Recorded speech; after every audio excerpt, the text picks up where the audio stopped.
Previously on GX, a guy posing as a Yu-Gi-Oh protagonist woke from a long slumber in order to play children's card games. But enough about Jade and Yuki. Abydos also arrived on a giant futuristic ancient Egyptian spaceship, and before you could say Stargate SG-1, he lost a duel and went back home with his bar between his legs. On this episode of Yu-Gi-Oh GX, we start off at the nurse's office at night where Alexis is watching over her sleeping brother. She says to herself that she wishes he was with her, his body and his mind, like it used to be. Which is just a weird way of describing the fact that your brother is in a coma. We then flash back to Alexis's childhood where we see that she had like a massive, enormous head on her child body, Johnny Bravo style. We see that she's with her similarly large-headed brother Atticus at the time, body and mind, I'm sure.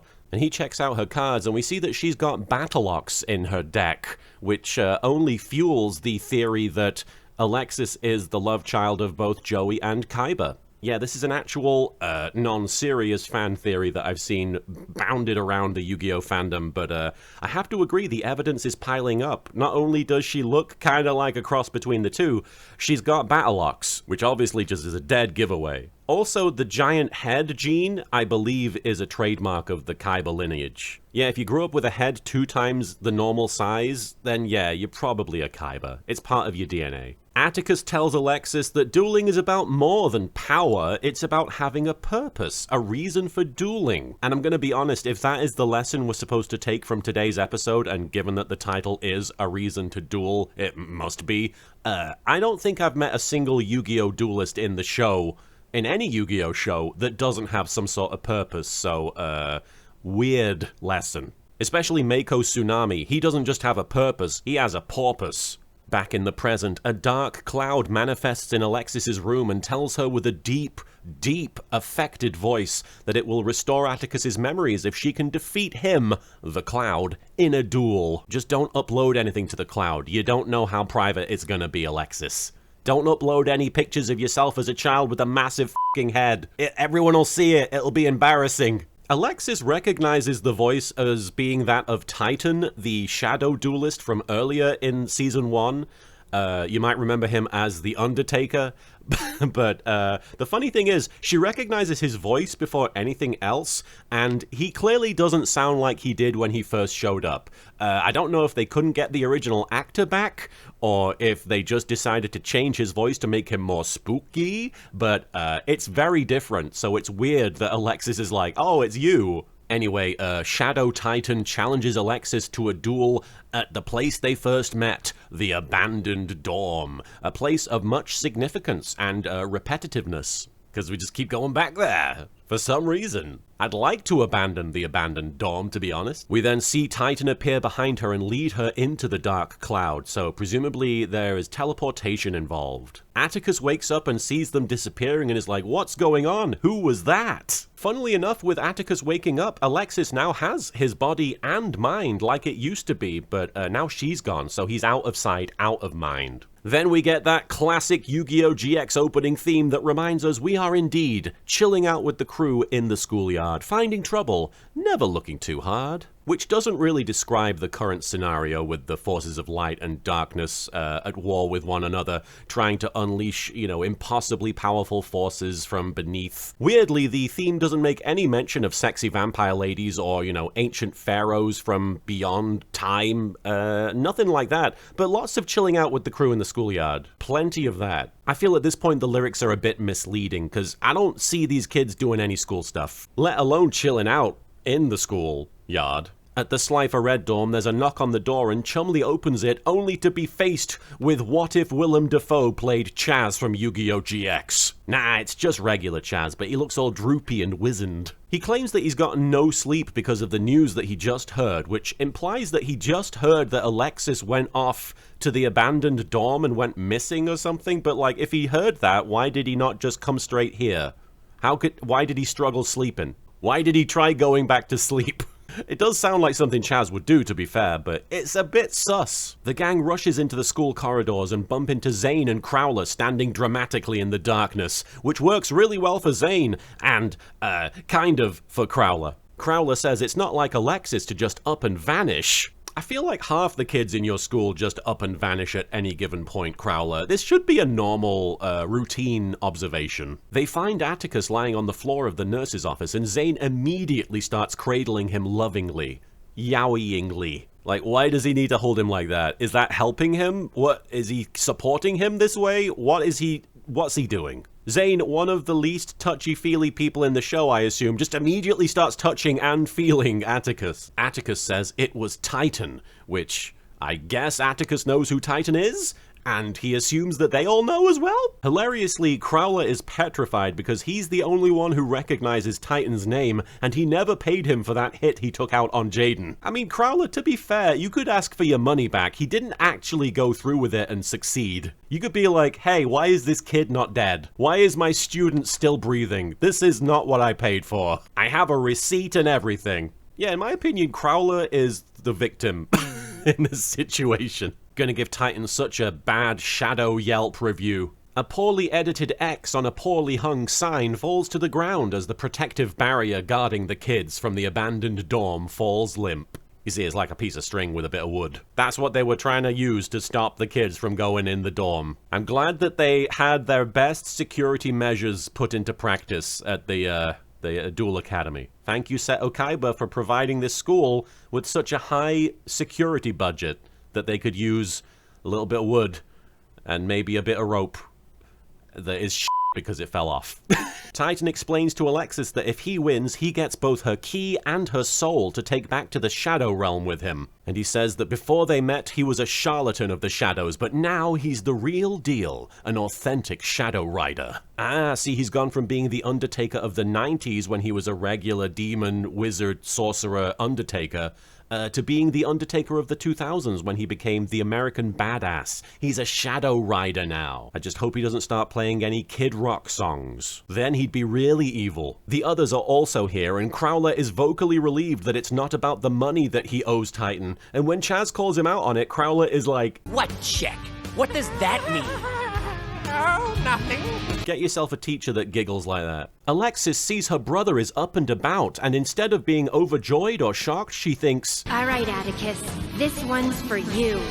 She could have at least come up with a fun joke like, "Hey, brother, it's good to see you up and Atticus." Well, you know, a good joke. Either way, the point is, she doesn't have a very big reaction to seeing her, missing brother who had his soul taken away. Titan summons an undead monstrosity, so of course Alexis responds with Cyber Tutu, which is a futuristic ballerina. I'll be honest, I have often wondered about what I would do in a zombie apocalypse situation, and how I would react if I were to come face to face with the undead, and I guess throwing a cast member from Starlight Express at them is an effective way of dealing with the problem. It distracts them, and it also gets rid of the cast of Starlight Express. Cyber Tutu is a great name for a monster, though. I have to give it credit. I love Cyber Tutu just based on its name. I would wear a Cyber Tutu in VR chat. And I should warn you, I look damn good in a Cyber Tutu. Titan thinks to himself that he has a face down card that will destroy Cyber Tutu as soon as she attacks. And it's at this moment that I realize that this dude sounds exactly like the Trivia Murder Party voice. He doesn't sound like the original Titan, but he does sound like a character from the Jackbox games. That is, if I didn't have a face down on the field that'll activate and destroy that Cyber Tutu as soon as she attacks with her. Now imagine that guy telling you to draw something on your phone. You can do it, right? Because it sounds exactly like the Trivia Murder Party guy. Maybe this is where he got his start. That's going to be my headcanon from now on, that the Trivia Murder Party guy is Titan from YGO GX. And he's torturing people because of his frustrations with Cyber Tutu. Alexis immediately clocks the face down and realizes that it's going to be used against her. So we get Quentin Tarantino's favorite shot as Alexis activates a spell card that buffs Cyber Tutu's ballet shoes. And then she pirouette kicks a dagger at the face down, destroying it. Kind of a badass card, this Cyber Tutu. Then Cyber Tutu kicks Titan in the face with her unnaturally long leg. Oh, we've gone from unnaturally big heads to unnaturally long legs. Even Nicolas Cage in long legs would look at Cyber Tutu and be like, those are some long legs. But he'd do it weird and eccentric-like, because he's Nicolas Cage. Cyrus is shocked that, Hey, Alexis is winning! oh, it didn't all fall apart in the first turn? Wow, what an accomplishment. It's been one move. It's true. So far, her resolve to win for Atticus has proven stronger than Titan shadow creatures.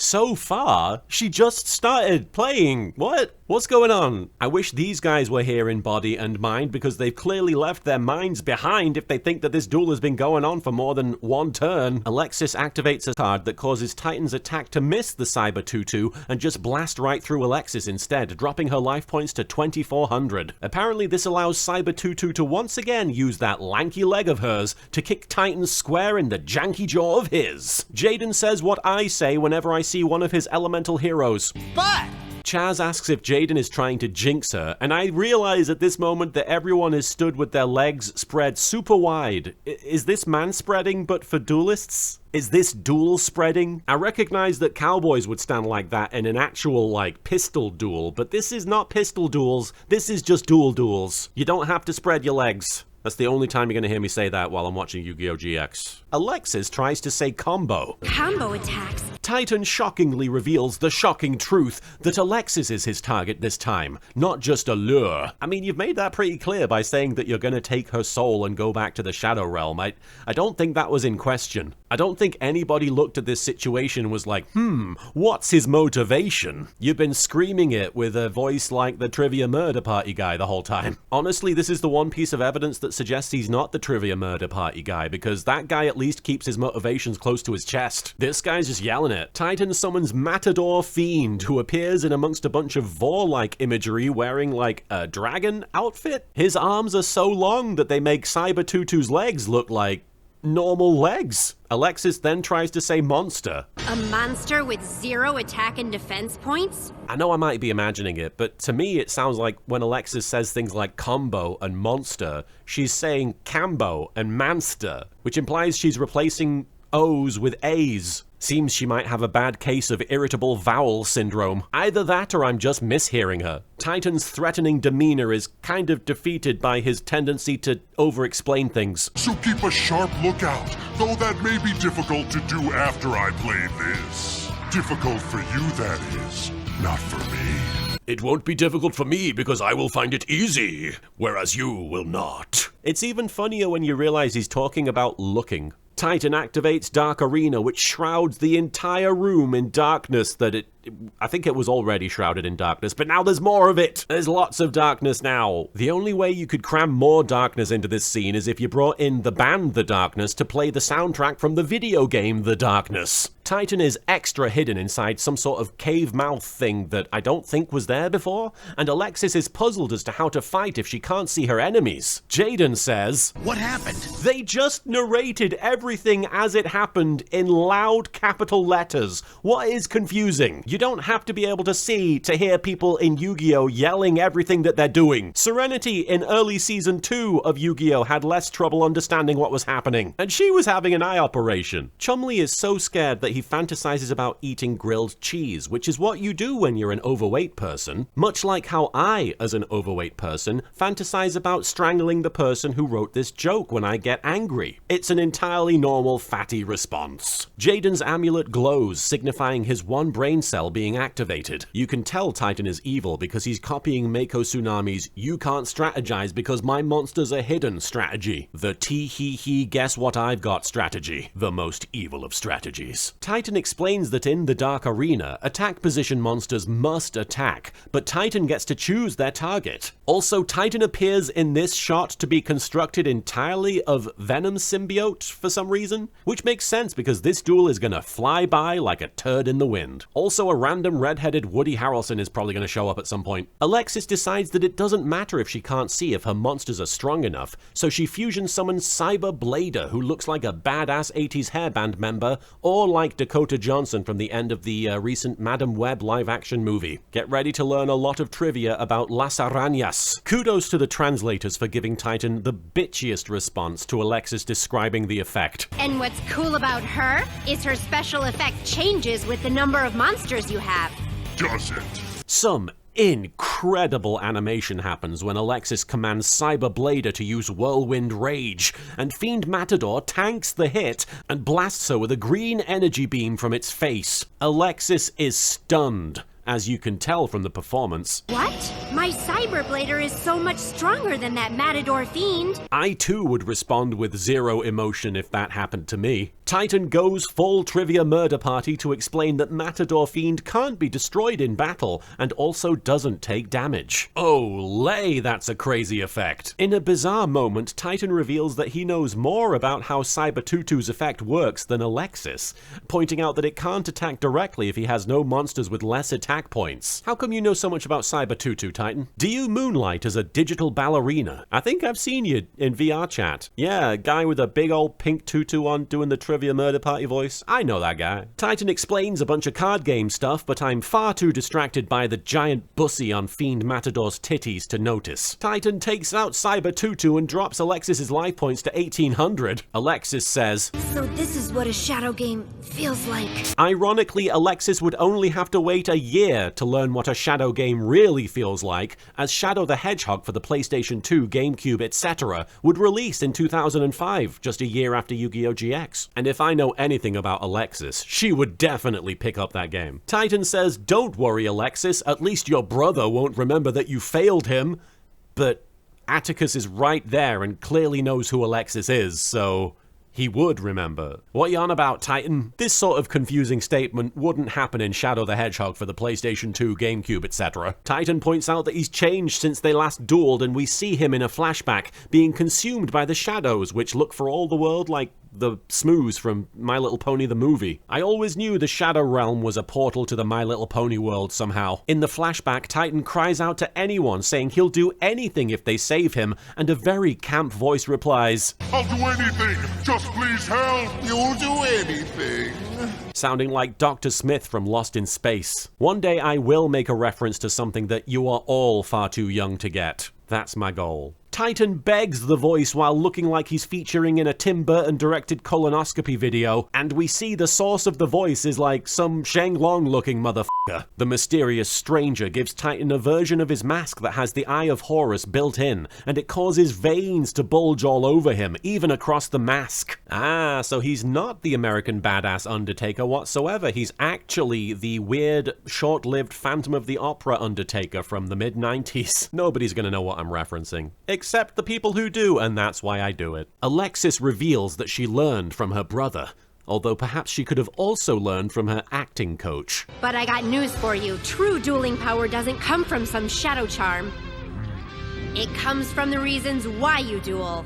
Titan attacks with Picador Fiend and lowers Alexis to 200 life points. Alexis says a bunch of things to herself while the audience is entranced by Cyber Gymnast's thigh muscles. Titan summons Bandolero Fiend, who is a guy with a massive bat face in his torso and wings for arms. Ever since Cyber Tutu, the limbs have just gotten out of control in this episode. It's very limmy, and I don't mean limmy, I mean limmy. Alexis begins to doubt if her reasons for dueling are enough if she doesn't have the strength. She prematurely falls flat on her face as if having lost the duel. Obviously, this is a physical impossibility, as Alexis's chest would cause her to bounce right back up into a standing position if she actually attempted this. It's simple booby physics. You've heard of a teeter-totter, well, she acts as a tiddy-totter. Atticus calls out to her, and she responds with a very mild which just doesn't sound right coming from Alexis. She doesn't sound like she would say bro. I feel like that's something that they've retained from Mokuba in the previous show, like, oh, the little brother would say bro, but Alexis just, it doesn't work. She doesn't seem like that character. I know that they're kind of trying to make her a tomboy, but nothing about the performance of the character has really portrayed that, so hearing her say bro just, it feels, it clashes. It's a weird sticking point for me, but I'm gonna go out on a limb,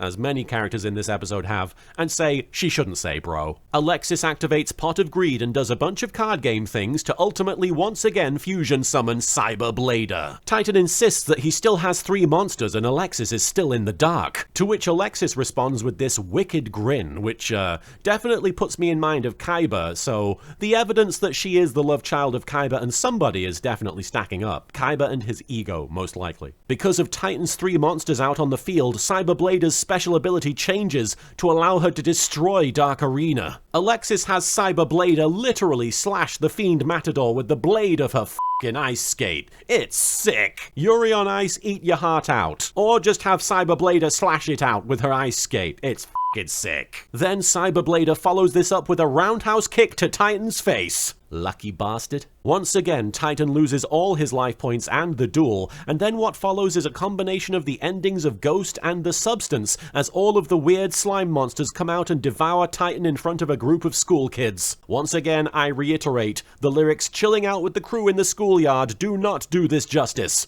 Alexis totally no-sells it and just kinda goes, as does everyone else.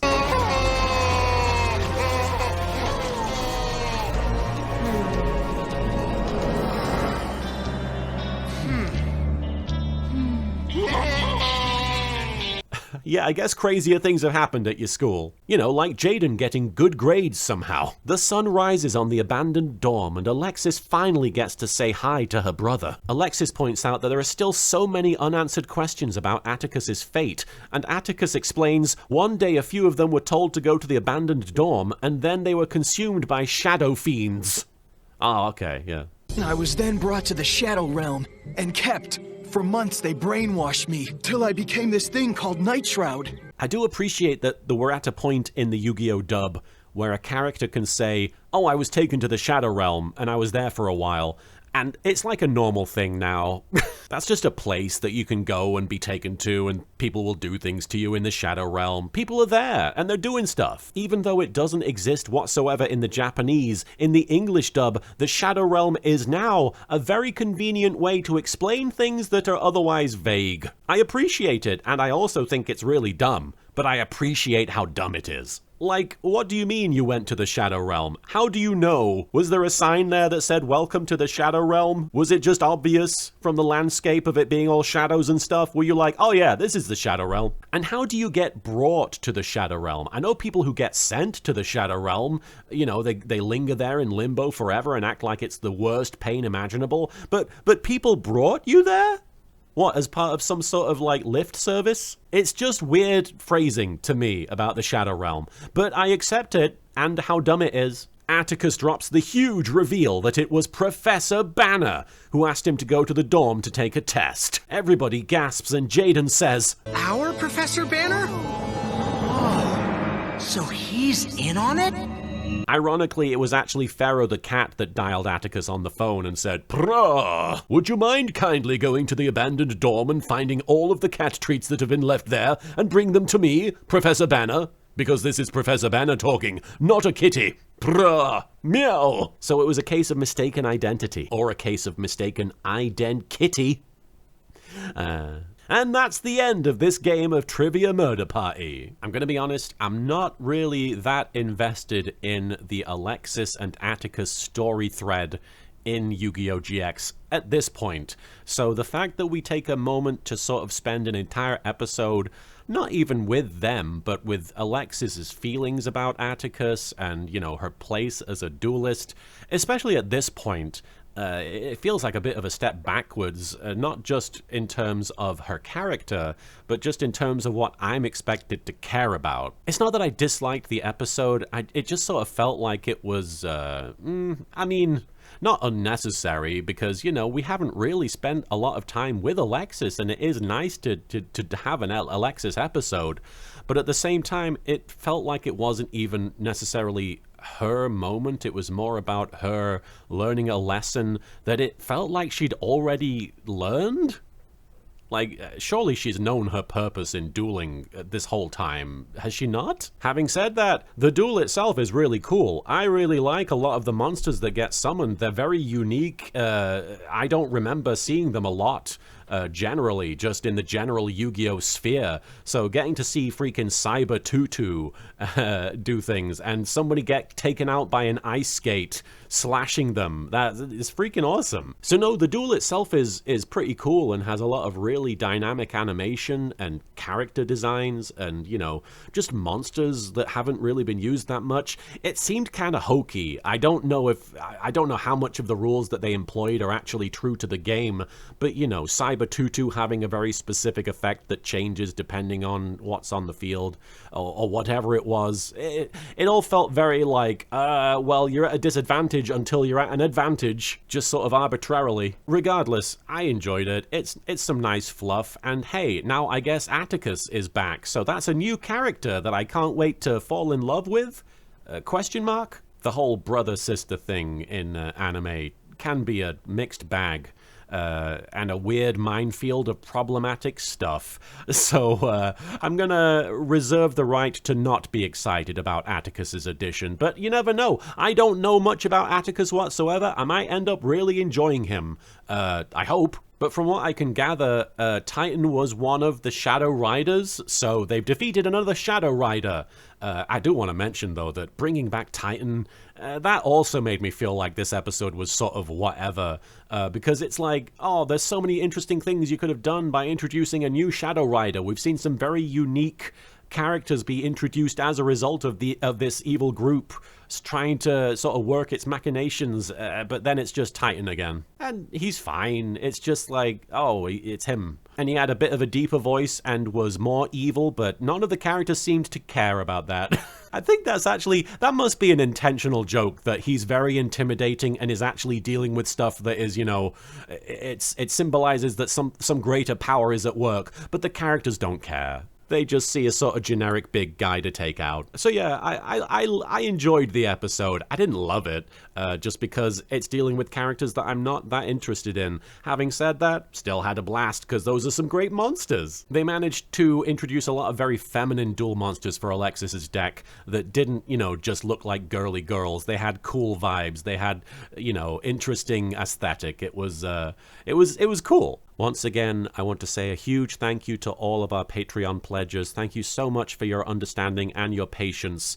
This has been a really rough few years for me. I want to say thank you for all of your support, as you have continued to support me throughout several years at this point. So thank you to all of you, those of you who have been supporting me from day one, and those of you who just started supporting me today or after the fact. I really do want to say thank you. I'm enormously grateful for your support and your understanding. Well, if you've survived this episode of Trivia Murder Party featuring Madam Web, then you'll survive anything. So let's keep going and watch the next episode in the coming weeks, where it'll be episode 42, which is, as we know, the answer to the question of life, the universe, and everything. And if we were going to find the answer to the question of life, the universe, and everything anywhere, you'd have to expect it to show up in YGO GX. And it looks like the next episode is about Duel Monsters Spirit Day. So as a Kuriboh, I'm very familiar with the culture surrounding that, but you might not be, so I'm not going to spoil anything.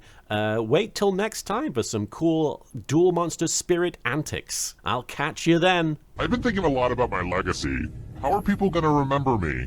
No, really. How are people gonna remember me? I kill everyone I meet.